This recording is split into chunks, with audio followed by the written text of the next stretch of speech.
What's going on, fellow model builders? Just want to make a quick update on the Workbench, what's all going on. And as the last video you saw, I am working on the cutting scissors company. You guys are probably getting tired of me saying that. I've said that about 20 different times. But I'm still working on it.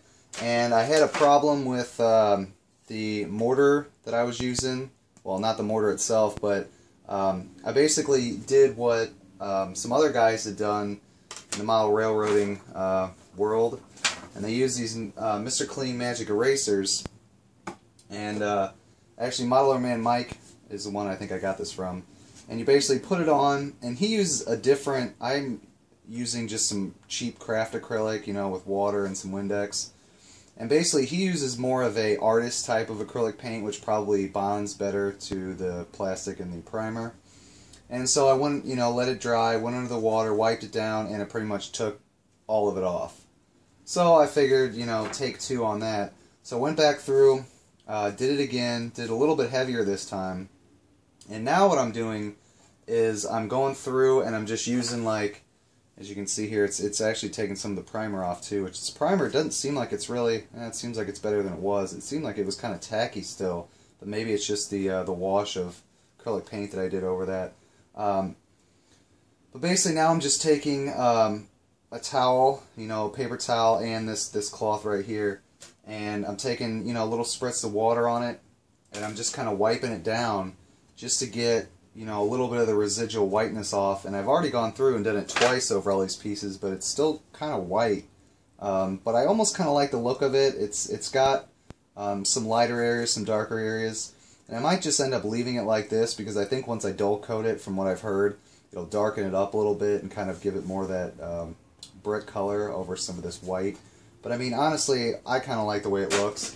I tried to get them as evenly as I could. I think I'm going to go back over one more time and go over it one more time and just kind of try to get a little bit of that off. And really, if I end up not liking it, I might just wipe the whole thing off and just go with the brick color. I'm not really too worried about it. This is supposed to be, a fun build, so I don't want to get too stressed out over it. And really, the only holdup on this is I'm still trying to determine. Originally, I'd said that I wanted to go with green for the doors and everything, and then the concrete color. So I think I'm going to mix some white and gray, or white and black, get a nice gray, light gray concrete color, go over the tops of these. And I've seen some of these buildings where they actually did the windows in white, the frames in white, and then the doors in like a green, and that kind of looked cool.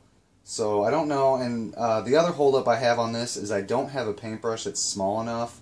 I have a smaller paintbrush, but it's not quite as stiff of a bristle as I'd like for what I'm going to do on this very small work here. I guess I could try it out. Worst comes to worst, I'll just have to wipe it off. But there's an update on that. Also, if you can see here, all this other stuff going on. I went out and picked up a few of these Pike Stuff kits, and I showed one or two of these in a previous video. Just did a review on this one here. Excellent kit. All these kits are amazing for the price that you pay. They're about 20 or 30 bucks for most of them. I think there's a really big one you can get that's like 40 bucks. And honestly, I think it's well worth it. I'm probably going to buy all of them. Got to do the review on this, the Diamond Tool and Engineering Building. And then I also have a prefab warehouse here. Going to do the review on that. And I just kind of wanted to get a little bit of insight on how these went together before I did the reviews, so that my reviews would, have a little bit of background on recommendations and everything.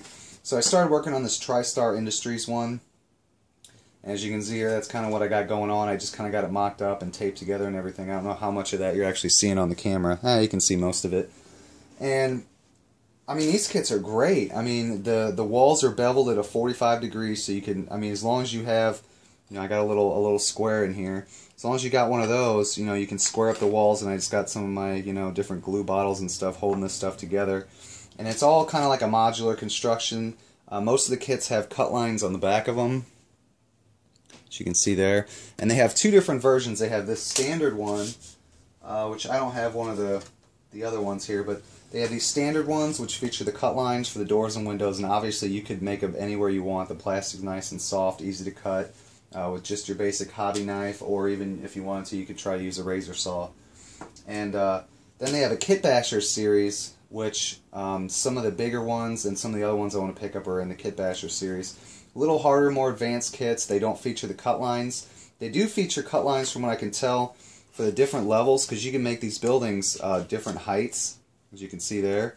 So you can make these taller, well, shorter, I should say.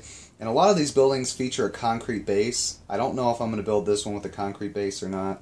But a lot of these buildings, which actually here in the photo you can see, they feature a concrete base there. And I've done a lot of research, and they all seem to, a lot of them do seem to have that concrete base, but it's an optional thing. You don't have to do it. I mean, these buildings are plenty tall, and I have a 1/87 scale truck here to give you some reference. Just kind of set that in there. I mean, you can see how tall it is. Yeah, you can see how tall. And the way this is set up right here, the dock doors will pretty much line up perfectly with the back of the truck. So that's one nice thing. And I haven't really gotten the specifications on how tall, because I don't think they say in the instructions. I don't have the, here we go. Yeah, I don't think it states in the instructions exactly how tall to make your ground slab, the raised foundation, but it says here, you know, 0.03, 30,000 styrene, I guess it would be, for the floor, and then your ground slab, I think they say use 60 thousandths, but I mean, if you could see the picture here, so you know, you'd have your ground slab, and then you can also add the floor and whatnot, reinforcing strips. I mean, they're really cool kits. And then it gives you a little thing here. But if you guys are interested in more, I did a full review, and I'm going to be reviewing on these other ones. But I just want to make a video and show you guys that I'm still working on this stuff here. But like I said, I just wanted to get kind of a basis on how these went together. And as far as I can see so far with some of these kits, there's a little bit of flash from whenever they took these out of the mold, I think, or maybe broke them off the big sprue trees that they had in the factory. But other than that, I mean, they're really nice kits. I mean, all the parts are pretty much nice and straight, and anything that might be slightly warped, once you glue it together, put the reinforcing strips, or you could even add your own styrene in there. It straightens all up nicely. They have the gutters, downspouts, all your roof pieces are mainly white. They're all right here. And they feature cut lines as well, so that you can make these buildings pretty much as big or as small as you want, you know, within obvious reason, you know, reasonable limits, obviously. But you know, and then they have like your reinforcing pieces here, and all kinds of extra, you know, different doors and windows, vents. They even have these stairs here, depending on how you build it.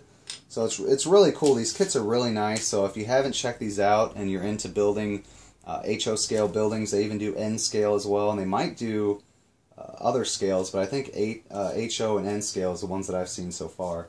Or even if you just like to build buildings, these are definitely, you know, definitely cool kits to check out. Now the DPM kits, like I said, they're really cool, but a lot of them are older style buildings, like these brick buildings and everything, and even their industrial stuff is kind of a little bit older. But the Pike stuff and the micro engineering, they're all more modern, prefab style buildings and everything. But if you're looking for something for, like, for example, I'm wanting to build a really large truck terminal, and that's kind of going to be one of the main industries on my layout. It's going to be a huge truck and rail terminal. Then definitely the Pike stuff is something to look at. So they have a bunch of these at my local hobby store, and as you can see, I mean, I paid like the fire stations $18, prefab warehouse $22, you know, or so with tax. 20 for the diamond engineering, and there's like one or two other ones, like I said, I wanted to pick up, and I think one of them's 28 and the other one's like 40. But I mean, this thing's probably, you know, it's huge. It's 2 or 3 times the size of these. So definitely looking forward to that. So if you guys like these buildings, I will be, you know, getting the reviews. I got the review on the fire station that's uploading, and that should be posted either before or shortly after this video. And what else? That's about it. I'm just having fun, guys, which is what this hobby's all about. You know, if you're not having fun, it's stressing you out, then, you know, it's not a hobby anymore. So a lot of stuff going on in the modeling community. I've been checking out and subscribing to a lot of model train layout guys, and I mean, the stuff they do is amazing. I mean, you guys who build model cars and trucks, that stuff's awesome too. You know, I mean, I'm not saying, you know, anything against either one, but I'm just saying it's two different worlds, kind of. I guess it's really not, because it's all in the hobby of building models of one-to-one things. But I just think that there's more there's more into a model train layout, because with like a model car, at least in my opinion, and I could be wrong, I don't claim to know or be the best at anything, but model cars, you know, you focus on the car, and I guess there's different details as far as the engine, the chassis, the wheels and tires, the interior and stuff, but I mean, it's just that car. Whereas the model train layout, I mean, you got your trains, you got your rolling stock, you got your landscaping, you got your scenery, you got the layout base itself, you got your buildings, you got whatever era you're going to model in, you got vehicles, figures, lighting, controllers for everything, you know, and your general layout of all the electrical stuff. You know, you got tracks, turnouts, crossings, roads. I mean, there's just so much to it, and it's just something that I've always wanted to do since I was a kid. And I got into the whole model building cars and stuff when I was a kid. I built a couple. Most of them were complete, except for I was never good with spray painting. My parents really never let me.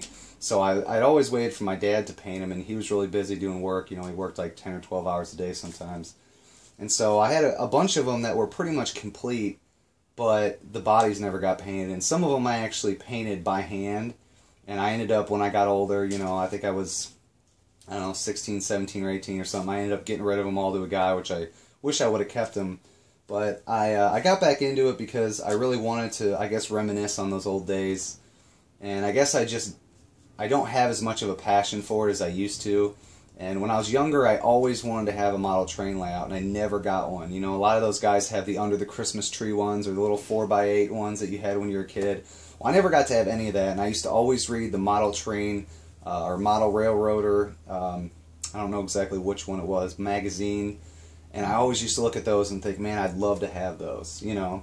And so while I still enjoy the whole model cars and trucks, I'm definitely putting a lot of effort into getting a model train layout. And the layout is really, in my opinion, the hardest part, because that's the most permanent part of it. You know, the size, the shape, whether you're going to have hills, mountains, you know, whatever. That's basically the biggest thing I can see. And then once you do that, you want to determine what all, you know, where all your tracks and everything are going to go, what kind of tracks you're going to use, crossings, and everything like that. So there's a lot involved, and there's a lot involved in building a model car, a model truck. But I think in general, building a car or truck, I mean, you can just open the box, paint everything up, put it together, and you're good to go. Whereas, you know, building a model railroad layout is just far more extensive, and you can do the same thing with a model train layout. I mean, you can just get some stuff, throw it together, you know, just do the basics for scenery and everything. And you don't even have to have scenery. I know a lot of guys are more into the trains. They just put some track down, you know, get their controllers set up, get their rolling stock, get their locomotives that they like, and just run trains all day. But me, I'm more into the aspect of the layout itself. You know, I'm not going to have a whole lot of trains, at least not at this moment, because they're really expensive. At least the locomotives, I mean, they're $200 or $300 for good ones. And you know, I'll have just a decent train set, you know, going around, obviously, and then a lot of it's going to be the buildings. Like I said, I want to have a huge truck terminal, kind of like an intermodal yard almost. I don't know if I'm going to have them separate or together. And then I'm going to have some smaller industries. Obviously, this one is going to be, you know, part of that. I'm not sure what it's going to be. And another thing that's cool is, just like with model cars and trucks, what the box has on it isn't what you have to build it as. For example, let me just pull out just a random kit here. Here, I got this one sitting right here. For example, this here, you know, you're looking at this kit, and you can build it like this, but you don't have to. You know, you can build it any way you want. You know, you can paint it like this, you can paint it red, you can paint it yellow, you can paint it white, whatever you want. You can add the decals, you don't have to add the decals. You can add the trailer, put different wheels, different engines. I mean, you know, anything you want to do. And that's what's so cool about it is, we've gotten to the point, and I know it's been like this for a long time in all these hobbies, but with technology and everything, we've really gotten to the point where you can build pretty much anything you want. And if you can't build it, you can scratch build it, or you can kit bash it, as with what I'm going to be doing with a lot of these buildings here. A lot of these, like for example these two here, are more than likely going to be kit bashed together with this building, and they're going to be made into something else. Well, this one maybe not, because it's got different colors. I kind of want to keep it that blue and white. So this here will probably go along with this, and then like I said, there's a bigger actual truck terminal building that I'm going to add onto this as well. It's a prefab warehouse. It's gray and white. I'll probably keep it the same. you know, it's kind of nice just to not have to paint something. You know, I mean, I know painting adds a lot, but I mean, I can build this up, and then I can weather it a little bit, and I can call it a day. You know, and something like this, you know, I don't really mind building something like this, you know, because shooting primer on it, primer's pretty easy as long as you clean all your parts and everything, and you get a primer that's compatible with with the plastic, which from what I've seen, the Krylon and Rust-Oleum primer seem to work perfectly for these DPM kits, is same as the Walters kits. I've seen them used on all kinds of different people's buildings.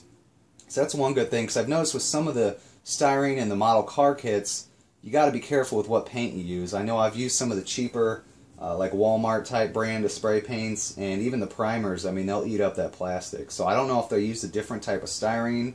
Maybe it's thicker or different blend in it. I'm not sure. Maybe you guys know. But yeah, that's about it. I'm just kind of rambling on. I'm just, like I said, I'm in a great mood. I've been kind of busy, so I really haven't had a lot of time to do any work on this kind of stuff. Like I said, I did this last night right before I went to bed. I just kind of, you know, went through, and even with my finger, I can kind of wear some of it off, rub some of it off, and that's kind of giving me the look that I want. You know, I don't want a very uniform look. I want it to be kind of patchy here and there. But next video I'll make, I mean, I don't know how many more videos I'll make on this. I might just call this one the last video, maybe one more once I get it put together. And then I will make a final video once it's complete, show you guys everything. If I have anything along the way, problems or tips or anything, I guess I could throw it in the next Rick's Workbench video. But I just want to say I appreciate everybody watching. If you watch this video all the way through, I thank you a lot. And please rate the video. Hopefully it's a thumbs up. If it's thumbs down, well, you know, that's your opinion. I can't really hate on you for that. But I appreciate everybody. Also, one last thing, sorry. Model kits that I showed in the last inventory update, those are pretty much all sold, except for, I think, maybe 3 or 4 of them have not been claimed. I got a couple people who are pending sales, but everything else has been shipped out. So I will make another video on that in the next couple days. And with that kind of stuff, if you guys see any of my collection updates, or you guys see a kit that I reviewed, and you want to buy the kit from me, feel free to ask. I mean, the worst I can say is no, I'm going to hold on to it. But I don't always get a chance to get the kits together and make a video of what I'm selling. And I am selling a lot of these kits, so if you want to, check out my latest collection update. And if you see a kit you like, feel free to say, hey, you know, are you selling this kit, and what are you asking for it? The worst I can say is no, I'm holding on to it, and, you know, I'm not going to be mad about it. So, you know, that is that. So let me know what you guys think. Like I said, comment below the video. You know, let me know what you guys are up to, what you think of the video, what you think of these kits, anything you want, I don't mind. You know, I always love to chat with you guys, enjoying everybody's videos. Rate the video, like I said, please, give me a thumbs up, always appreciated. Subscribe to my channel if you haven't already. If this is the first video you're watching, then I appreciate everybody coming here, you know, checking out my stuff.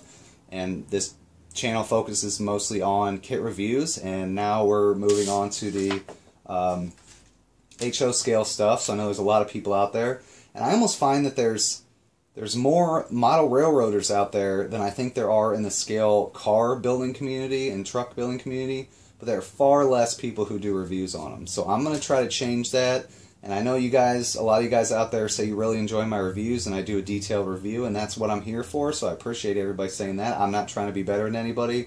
There's other people that do reviews better than me, I will admit that. But as far as the HO scale stuff, I don't see a whole lot as far as these building kits and everything go. A lot of people just build them and show what they've done, and some people like that, but some people like to see what you get in the box and what you're paying, you know, an upwards sometimes of $50, $60, or $100 for some of these kits. So I would like to provide that for the model train community, and you know, for anybody else who wants to watch. So like I said, guys, check out my other videos if you haven't already on all my reviews and builds and everything related to that. And I thank you all for watching once again if I haven't said that already, and I will talk to you all real soon.